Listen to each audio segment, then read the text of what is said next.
Өлкө аймагы боюнча акыркы жумаларда катталган кылмыш кырсы окуяларын чагылдырган телевизион программасы назарыңыздарда. Студияда мен Темирлан Сейитбек уулу. Саламатсыздарбы? Чүй облусуна караштуу Аламүйдүн районундагы үйлөрдүн биринен ок атылгандыгы тууралуу милицияга билдирүү түшкөн. Айтылган дарекке ыкчам кызматкерлер барган учурда ал жерден жаш жигиттин жансыз денеси табылган.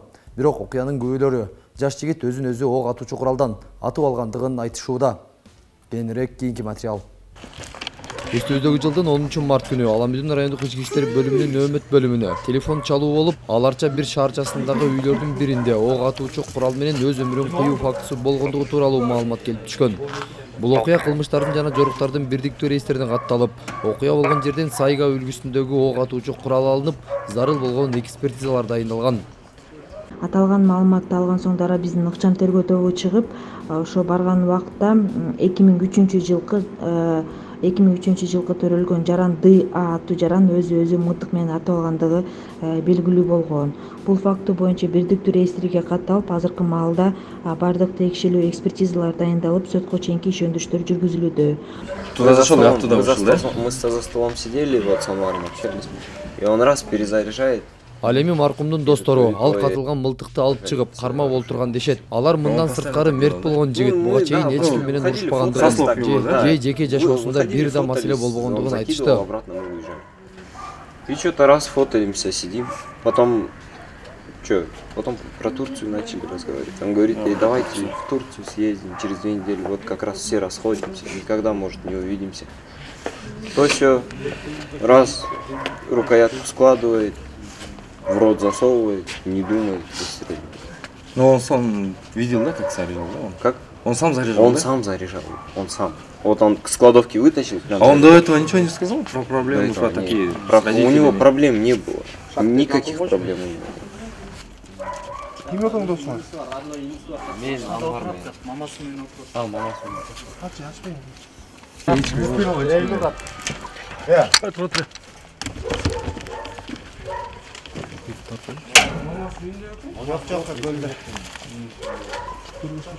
Тергөө амалдарынын жүрүшүндө мылтык кимге таандык, окуяга кимдердин тиешеси бар жана башка ушул сыяктуу суроолорго жооп болот.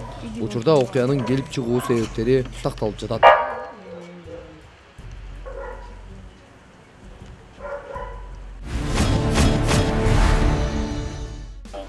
Акыркы учурларда Бишкек шаарында тоноп кетүү, уурулук, каракчылык фактылары көбөйгөндүгү байкалат. Мисалы, былтыркы жылы 66436 болсо, ал эми быйылкы жылдын биринчи жарымында эле 79759 түздү.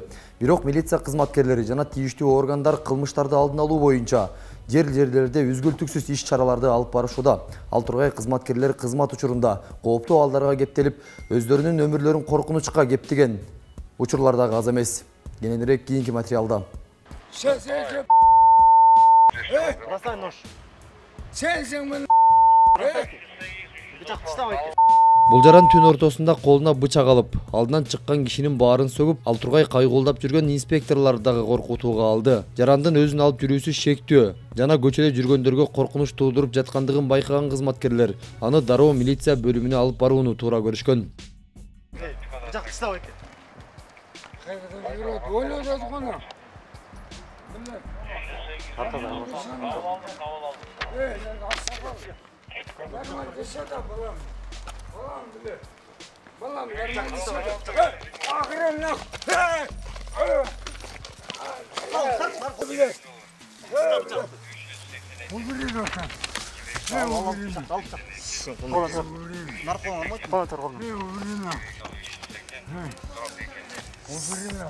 Салватчат. Он салватчат. Ошосын. Ким кол салса? Билбейм бу. Бирок ал колундагы бычак менен бир нече жолу шилтеп, кайгыл кызматкерлеринин биринен бычак мийизин тийгизип кое салды. Ага карабастан бул жаран жакынкы милиция бөлүмүнө алынып барылды.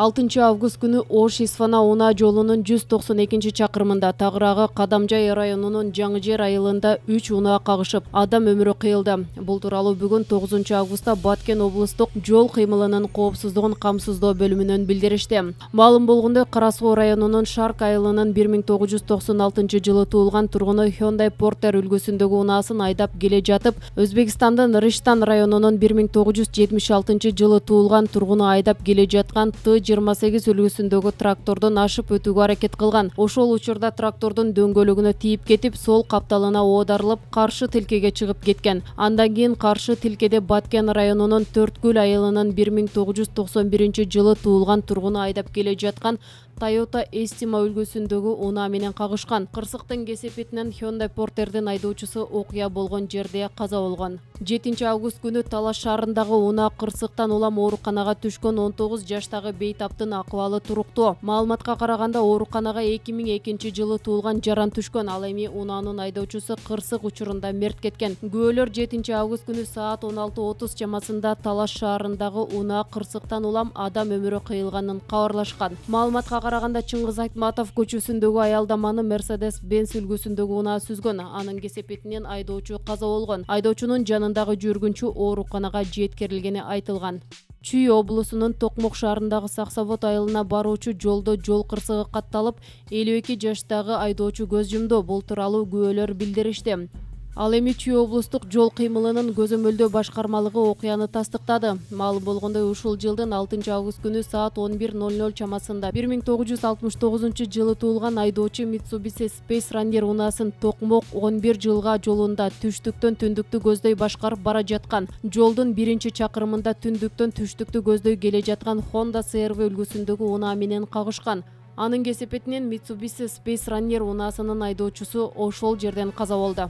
Андан сырткары Honda CR-нын айдоочусу жана бир жүргүнчүсү ар кандай жаракаттар менен ооруканага жеткирилген. 9 августта түн ичинде Ош шаарында милициянын кайгыл кызмат бөлүмүнүн кызматкерлери 5-кабаттан секирүүгө аракет кылган кызды куткарып калышты. Бул тууралуу аталган бөлүмдүн басма сөз кызматы билдирди. Маалыматка караганда, 8 августтан 9 августка караган түнү саат 4:10 чамасында жүзеки кызматына Ош шаарынын Космонавттар багынын алдындагы көп кабаттуу үйдүн 5-кабатынан бир кыз секирүүгө аракет кылып жатат деген билдирүү түшкөн. Аталган билдирүү келер замат айтылган дареке кайгыл кызмат бөлүмүнүн жакынкы экипажы жетип барган. Кызматкерлер барган учурда кыз терезенин кырына чыгып, өз жанын кыюуга аракет кылып жаткан. Алар кошуналары менен биргеликте 5-кабатка көтөрүлүп, кыздын жашаган үйүнүн эшигин бузуп кирип, кызды куткарып калышты. Окуяны териштирүү үчүн кызды Ош шаардык ички иштер бөлүмүнүн тергөө кызматына өткөрүп беришкен. Азырынча ал кыз эмне себептен мындай жолго барганы белгисиз.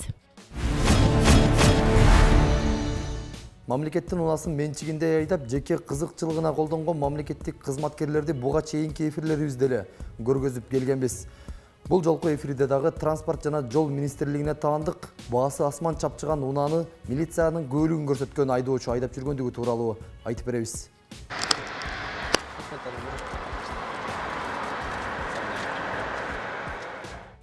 Ал эми бул автоунаа Кемин районундагы рейдтик иш-чарада токтотулган. Бирок айдоочу токтоор замат кызматтык күбөлүк көрсөттү. Өзүңүздөр көрүп тургандай, унаа мамлекеттик болуп саналат. Тагыраагы Кыргыз Республикасынын транспорт жана жол министрлигине таандык. Түнкү убактарыбыз кечки саат 8ден кийин жүргөн болобу бул? Не ограничено.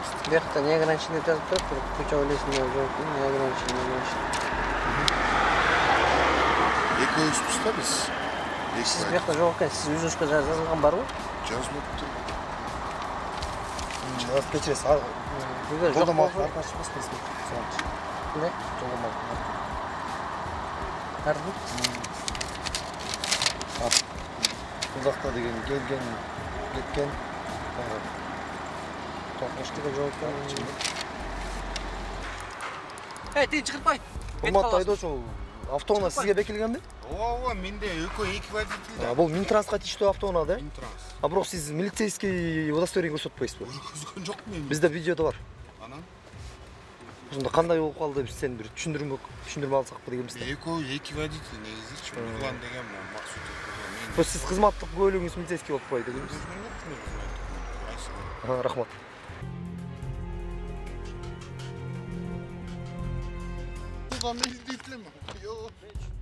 Инспекторлар айдоочуга мамлекеттик автоунааны кечки саат 8ден кийин айдоого деги эле жолдомо кагазы так болмоюнча айдоочу рулга олтурууга мүмкүн эмес экендигин түшүндүрүшүп, автоунааны айып короосуна киргизишти.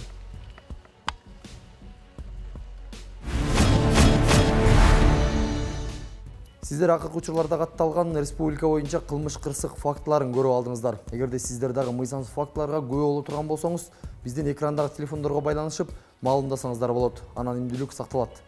Аман туруңуздар.